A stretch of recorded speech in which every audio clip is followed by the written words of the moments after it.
I'm in a clean room right now in Northern California with the world's largest digital camera. Now, this camera right here cost about $6,000. This one behind me, $168 million. And we're getting an incredibly rare look inside because the lens cap is off, so we can see all the instruments and all the sensors. You've heard of Hubble, and more recently James Webb. Now get ready for the next incredible telescope expected to discover billions of new stars, uncover millions of new objects in our own solar system, and fundamentally change the way we see the universe.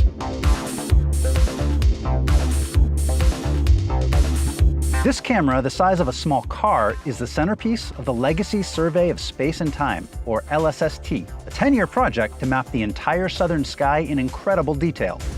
Just how much detail? This 3,200 megapixel camera is so powerful, it can spot a golf ball 15 miles away.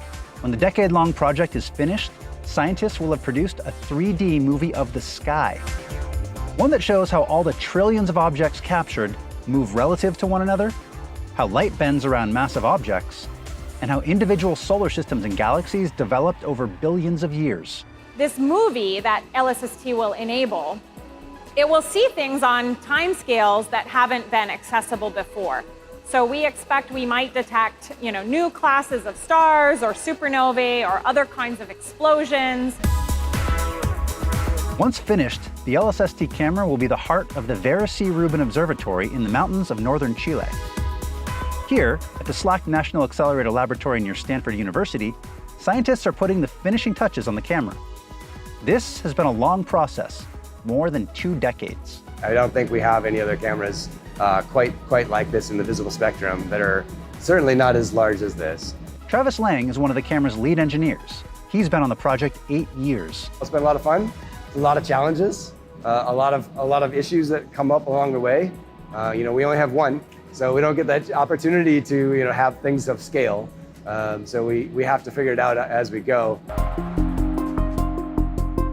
Just like the camera on your phone, on the LSST camera, it all starts with the lens. But this camera being 13 feet long, the lens is a whopping 5 feet across. That's a Guinness World Record, by the way, and it took 5 years to construct. After passing through the lens, the light hits one or more of 6 filters, each optimized to collect light from a specific range in the spectrum, from ultraviolet to near-infrared.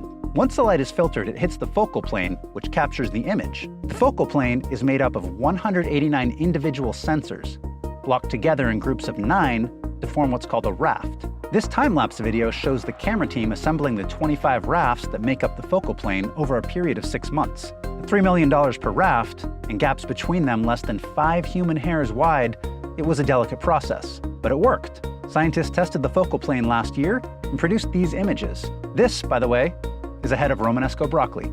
Now here in the back, you've got about 110 feet of cables and hoses to power the system and to move coolant and water to keep the system operating at the correct temperature. That's because the camera generates a lot of heat, about 10 times more, in fact, than early astronomical cameras. And the focal plane needs to stay around minus 100 degrees Celsius to operate at peak performance. Once in operation, the telescope will capture a piece of the sky 3.5 degrees across.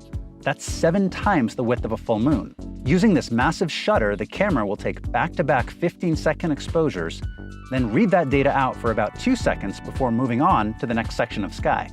When we read out and it's in 2.3 seconds, well, it generates about 12 gigabytes of data. So it's about 6 gigabytes a second. When we see a new phenomena occurring in real time, we are going to send alerts. So within 60 seconds of the shutter closing on the focal plane, we are going to be able to send alerts to anybody who is curious.